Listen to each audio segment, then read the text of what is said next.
let's go ahead and throw it on over to a special interview we have with a fellow TO. Yeah, he's doing competitor. Everything nowadays, man. My man's a TO, a Capcom Cup champion. Man has run esports teams, and I'm pretty sure right now he's not even at home. My man is overseas somewhere. So, can we please, production, get my man MenaRD, the young bull, on the call. Let's talk to him. Mena, what is going on, bro? I see you out there on a roll right now. Where you at? I see you looking like you're in a nice little hotel or something. What's up, bro? What's up, Brian? I'm currently in Tokyo practicing some Street Fighter. Man, you sound real. I don't know, Brian. My man seems like he might be kind of OD at Street Fighter. And he flexing some of that bread right now. He's being a little humble about it, but he knows he's flexing on us because we are definitely jealous. Getting over to Japan to train with the best of the best. We wish we could join you so easily. There's no tournament going on or nothing right now, right? You just over there. Nah, I just went here and just to like practice and then be the best I can be, especially with Luke. Like I want to learn more about how to shoot the fireball correctly, and how to animate it correctly. So it's crazy, bro. Honestly, like there's some people who can't really even afford to go to majors to the next state over. But then you got this elitist top player scum like MenaRD. That's the problem with the FGC today. MenaRD is, you know what I'm saying? Like, I don't understand how come you aren't spreading the wealth? I don't understand, Mena. What's going on? You tell me. You are Hollywood. Well, listen, he'll bring back the knowledge, like, hey, this is what I learned over there on the other side. Bring it back to the community. Even stateside, we're asking you. In fact, that's my first question. Can you, you've been out there for how long now? 5 days, and I'm gonna be here for like a week more. So it's gotcha. So 5 days in, how's your training gone so far? And have you played any like notable players, notable sets? And can you just give us an overall impression of how that's going? Yeah, I've been playing a lot of players. I played some of the top here, but mostly I've been in rank match and doing battle lounges. And the thing about Japan is that if you go to ranked and you fight like a Diamond Ryu, he's ridiculous. Like I don't know why. That's happening to me. I fight a Warlord and I understand what they're doing like easily, but I fight a Diamond Ryu and he's just outplaying me. I'm like, yo, what is he doing, bro? So it's amazing. You get good practice in every matchup. So do you think the average level of play, based on what you said about the Ryu, like you played ranked in Dominican Republic at stateside as well. So if you hop into ranked, and once you're the highest tier ranked diamond and above, so the average level in Japan, you think is like way higher in rank, the same? What do you think? No, I'm not gonna lie. The average level here is way higher. Like the average player already manages all of the advanced concepts. Like they study, and I don't know what they do, and it's just that they know how to play more than the average player in our region. I think the elite players are not better. Like I don't think so at all. But the average player. Yeah, in Japan is better. It's better practice consistently. Yeah, so 100%. You know, with us even speaking of you training and everything, it's always fascinating for me to just theory fight with you. So I know one of the things that you focus on a lot is matchups, and I remember at CEO, I was so mad when you weren't using Birdie, bro. I'm like, fam. Overall, there's this thought process between like, there's some people who feel like, counter pick everything. And I honestly, personally, I think I slightly lean to that side. And there's some people who feel like, you go with what brought you to the dance. What's your mentality as far as character matchups? Because it seems like to me that you are on the extreme side of counter pick everything. Matchups matter even more than like player reads.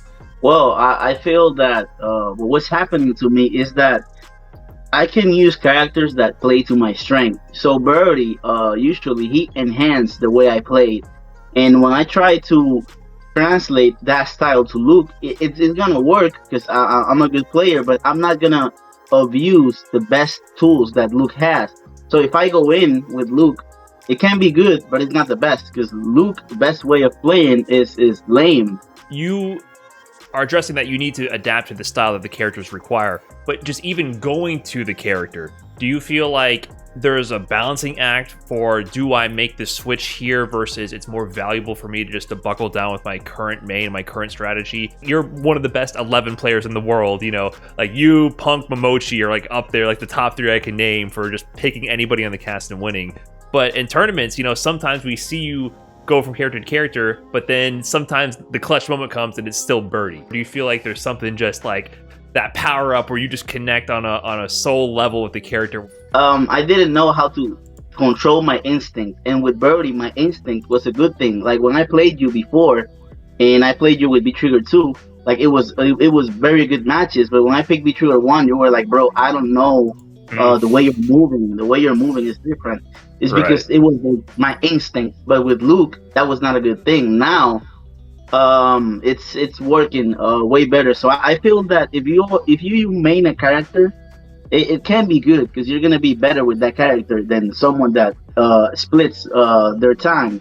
You are one of the people I consider to be like a true professional player, right? I feel like in our scene, in our craft of Street Fighter, there's not many true professionals. It's kind of a term I make up because, you know, not many people are doing this full time. Not many people are sponsored or, you know, giving 100% of everything they have to being the best in the world. I kind of want to know, what is like a regular training day like day to day, like leading up to Capcom Cup 2017, leading up all these years later. I mean, I know you're in Japan on like a business trip right now to train, but like on a typical day when you're back in Dominican Republic, sometimes when you're stateside, can you like walk me through what's that like? Because I really don't know, to be honest. For a lot of people who are really in this, like going hard, I don't really know what that's like. And I think a lot of viewers at home don't really know like what that regimen is like. So can you show us a little bit about what that style is like? Like, how do you practice? What do you do day to day? Yeah, honestly, I don't think a player has enough time in a day to be fully prepared to what you need for winning. Because what I do every day is I gather up with a lot of the Dominican players every day in the morning. We have like a little schedule, and we just study the game a lot. We see every region, we see every match, we play, but it's mostly studying the game because in this game you need more information than anything because the execution is not as demanding. You don't need to put in 10 hours just practicing combos. That's like redundant. You're just losing time. So you need to focus on information and knowing like the matchups, especially focusing on matchups, focusing on frame data, focusing on strategies. And like the thing about it is that why I say we don't have enough time is that I have been doing good before Evo, CEO, Combo Breaker, Saudi Arabia, every event I made top 8, but then at Evo I lost to Blanca, and that was like a failure in my part. As a professional, I should be ready for everything that I face in this game. That's all I do. You need to know when to choose because I was getting ready for like Idol, I was getting ready for Tokido, and that requires a lot of time. But then I just have to fight Blanca before getting there. Right. So being ready for the 42 characters or 45 it's too much. You need a lot of time for that. That's definitely true. Yeah, we talked a bit about that match and how, you know, shouts to Wolfgang. He's a very strong player, but we said like one of the things I said is on a good day, Wolfgang could beat anyone in the world because you were splitting attention, right? And most people aren't paying attention to Blanca. I mean, he's obviously very good. We don't want to discredit him, but yeah, you're right. It just shows how much you really have to study every matchup to be prepared. And Blanca is one of those ones that often falls by the wayside. And bro, Mena, I just gotta say, bro, before I let you go, you are easily, by far, I don't know if I've ever just directly like brought this up, but you are probably like top 3 to 5 most intelligent players that I've met and throughout my time playing Street Fighter. Like seriously, just like on a human to human level, man. And I appreciate everything that you're doing, everything that you're pushing towards, even when it comes to, even when we debate sometimes and everything, bro, about like where we need to go with the FGC and all of that. I think what you're standing for and what you're pushing for is phenomenal. It's amazing. Even looking at that hoodie that you got on, man, the Blink Showdown, Dominican Republic versus Japan, that stuff that wouldn't have ever existed in the first place if it wasn't for that grind that you put in. So I'm extremely proud of you, bro. And what can the people look forward to from MenaRD coming up? What social should they follow? Let me know. Well, I'm mostly focused, there's my Twitter, Bandit MenaRD, and I can promote my Instagram, but I've been focusing a lot, mostly on Blink Respond, the next event that was going to happen in the Dominican Republic. So I want everybody to check it out. And if you're not able to come here, just check out the stream and enjoy that day from the 4th to the 6th of November. Yo, much love, brother. I appreciate you. Ladies and gentlemen, the one, the only Dominican Republic's finest, MenaRD.